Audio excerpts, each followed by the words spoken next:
Pessoal, olha eu novamente, o professor Eliakim, aqui com vocês para conversar sobre mais uma temática que é relevante na preparação de vocês para pleitear uma vaga e serem aprovados no mestrado profissional em Educação Física, que é um das referências, um dos livros, uma das literaturas mais caras das últimas décadas para uma visão de educação física que entendemos mais crítica, mais progressista, que é o livro Metodologia do Ensino da Educação Física.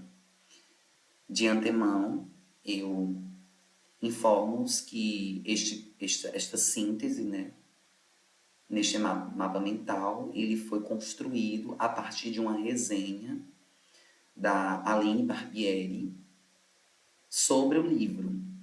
Ela se debruça e traz de uma forma muito rica, de uma forma bastante coerente e que sintetiza, tocando em tópicos importantes deste livro, dos escritos destes pensadores e pensadoras. E é por isso que, na época que eu estava estudando, dentre as resenhas que eu encontrei, ela foi uma das que mais me tocou. Então, a Barbieri, ela vai trazendo, logo no primeiro tópico da apresentação, que este livro, como nós conhecemos muitas vezes pelo pseudônimo, né, ou pelo sinônimo de coletivo de autores, porque se tratou de um grupo de professores e professoras, pesquisadores e pesquisadoras da década de 80, né, que começaram a tentar visualizar uma perspectiva de educação física que fosse diferente daquela convencional que perfez o percurso histórico da educação física até meados dos fins da década de 70.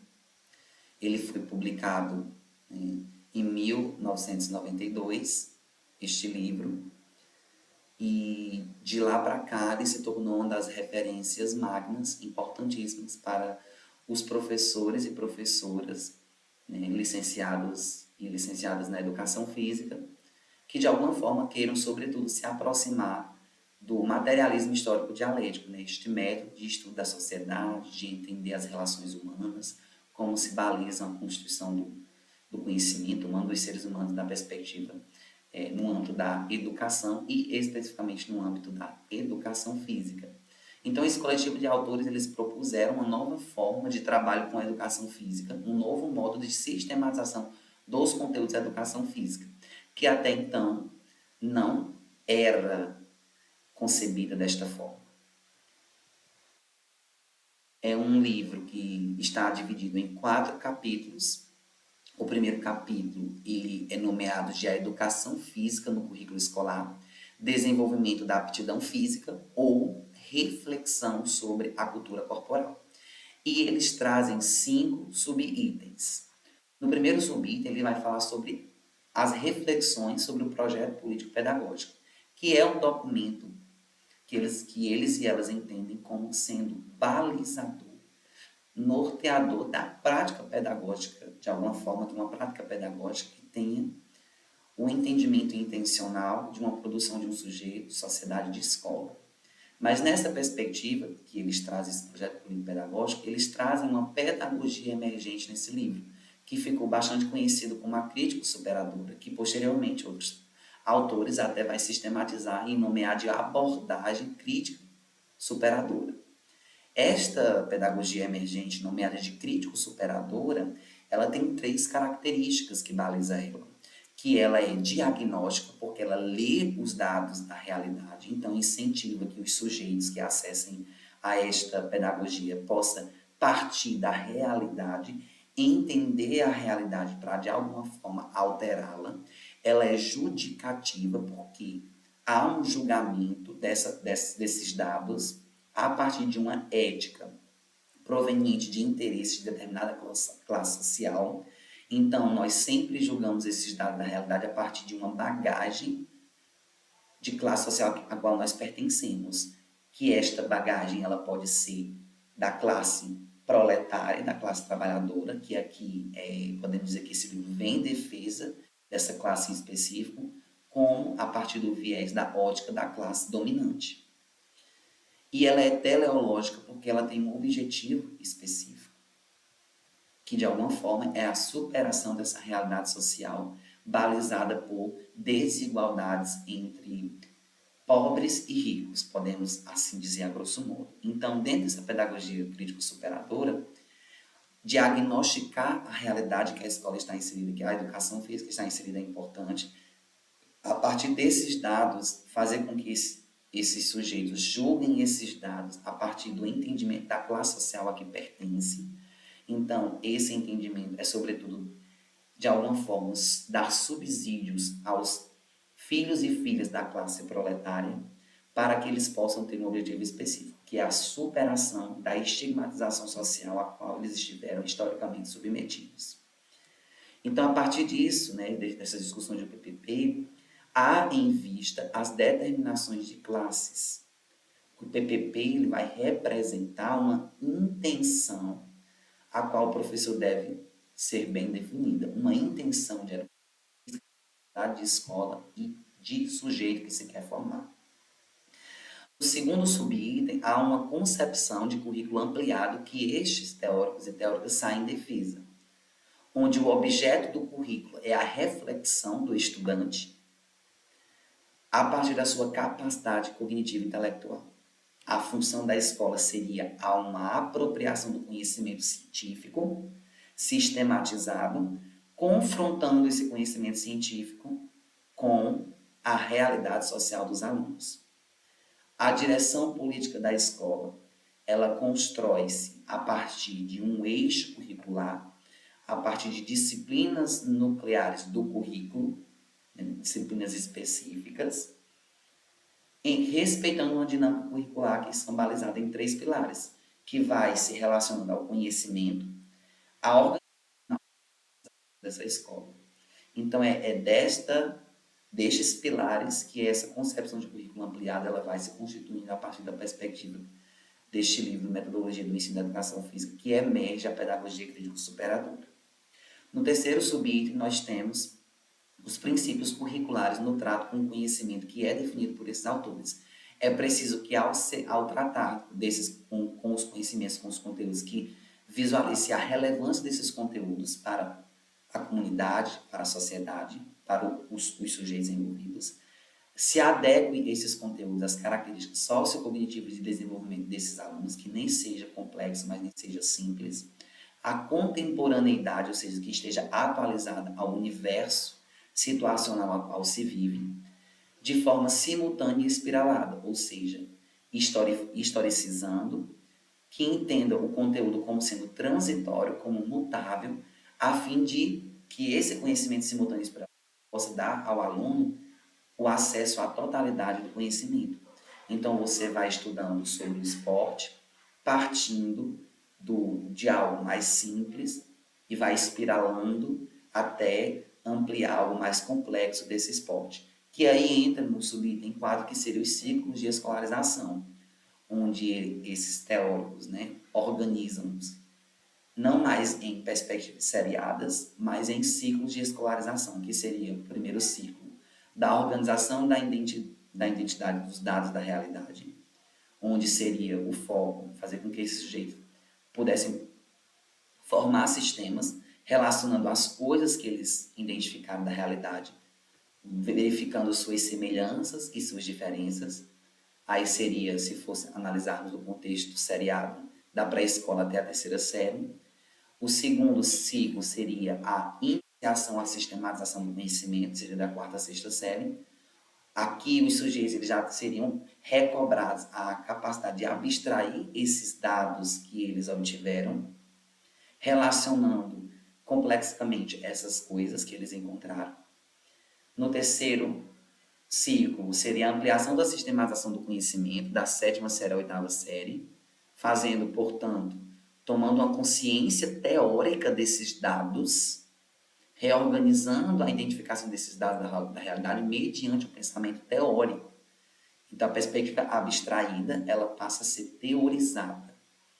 E, por fim, nós temos o ciclo do aprofundamento da sistematização do conhecimento, que seria o ensino médio, onde esses sujeitos já são capazes de refletir sobre esses objetos, sobre essas teorizações do ciclo anterior, conseguindo estabelecer relações entre eles.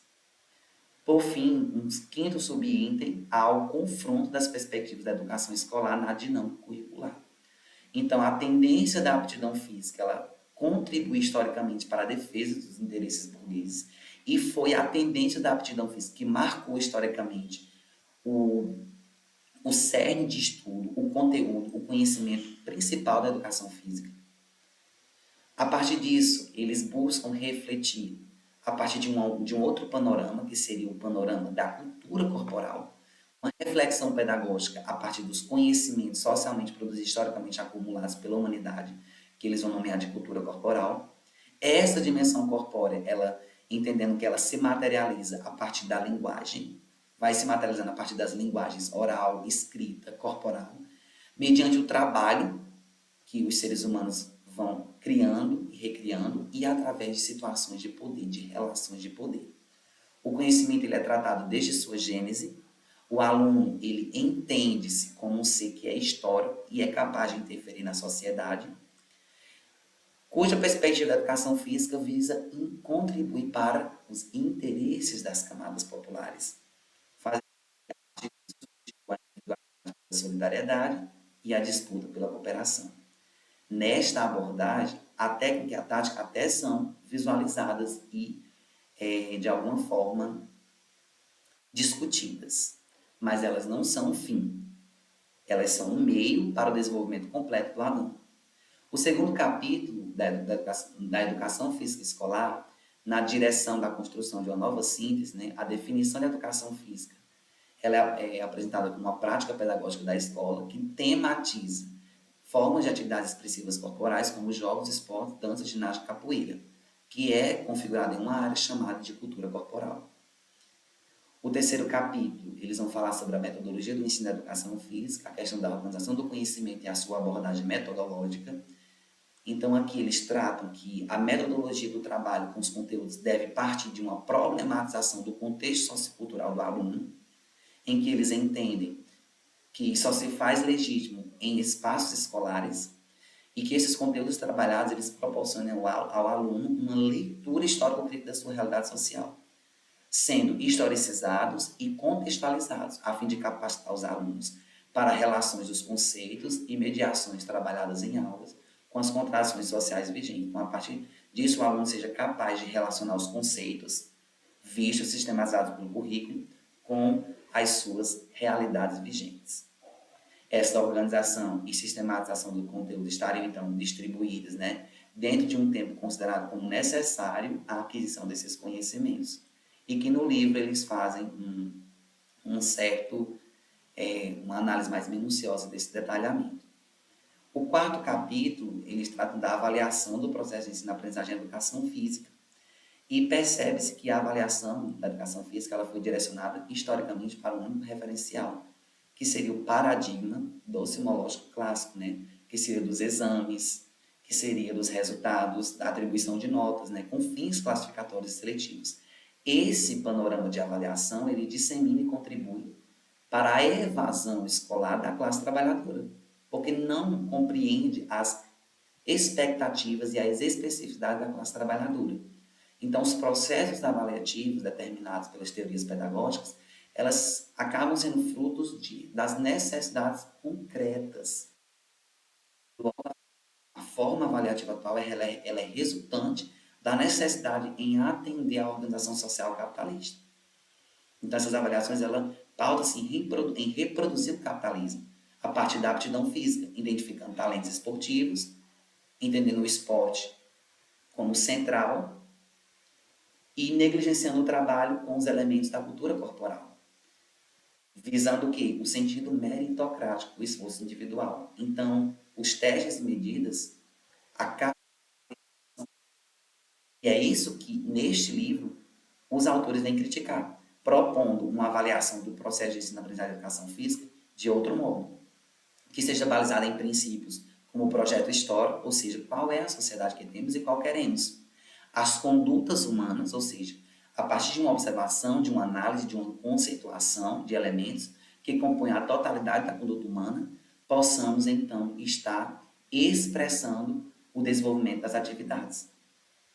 A partir do princípio das práticas avaliativas, entendendo como indispensável a substituição de práticas avaliativas mecânicas por práticas produtivas criativas, ou seja, substituir práticas mecânicas por práticas produtivas criativas.